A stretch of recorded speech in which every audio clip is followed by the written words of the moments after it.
Kung linamnam at takam factor ang labanan, pagdating sa pork dish, hindi pa kakabog dyan ang mga Kapampangan. Dito sa Pampanga na culinary capital of the Philippines, matitikman ang binansagang greatest pork dish on earth ng New York Times. Ready na ba kayong lasapin ang sarap ng sinful yet tasty na sisig? Gawa sa tinadtad na maskara o tenga at mukha ng baboy ang sisig. Isang babae sa pangalang Lucia Cunanan ang nakaisip daw ng isang kakaibang putahe na gamit ang tinadtad na baboy, may suka at kung ano-ano pa. Kaya nga siya tinawag na Sisig Queen. Alamin natin ang original recipe ni Sisig Queen sa Aling Lusing Sisig. At kasama natin ngayon si Zenny Cunanan, anak ni Aling Lusing. Ano year ba nagsimula yung Aling Lusing Sisig? 1974. 1974, so 43 years, kaedad ko pa. Naku, matanda na pala talaga tong Aling Lusing Sisig. At syempre, pag sinabing sisig, ang main ingredient nito ay baboy.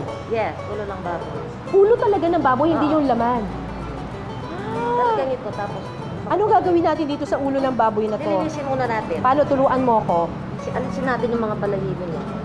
Yan. I-shave lang natin, Oo, ganyan. yan, oo. Talagang mas masarap ang sisig kapag ulo ng baboy ang ginamit. Yung taba at saka yung laman, nagmi-mix. Hindi siya dry na ako, kagaya ng lagyan mo ng iba, yung puro laman. So isipin nyo na lang, yung ulo ng baboy na patapon para sa ibang lahi, Oo. sa atin napakinabangan natin.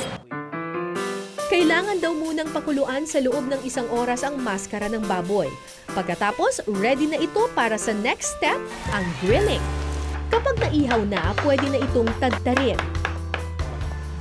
Ihalo ang atay, iba pang pampalasa at syempre, sibuyas.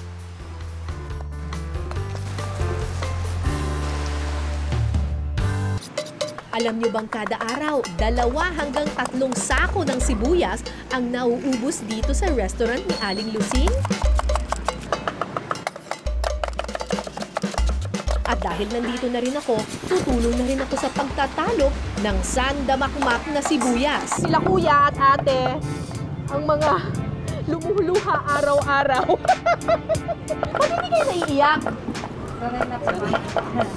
Immune na po. Ha? Immune na kayo? Pero kapag puting sibuyas, nakikita pa rin.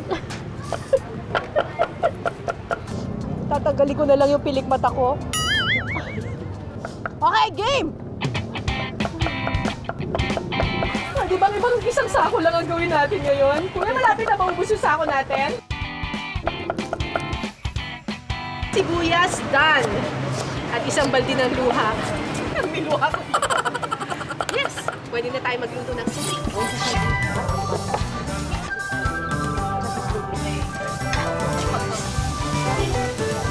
At ito na ang ating sisig. Original sisig. Recipe pa ni Aling Lusing. Ang isang balde kong luha, sulit naman nang matikman ko ang Aling Lusing's Original Sisig. Tikman na natin ang Aling Lusing's Original Sisig recipe.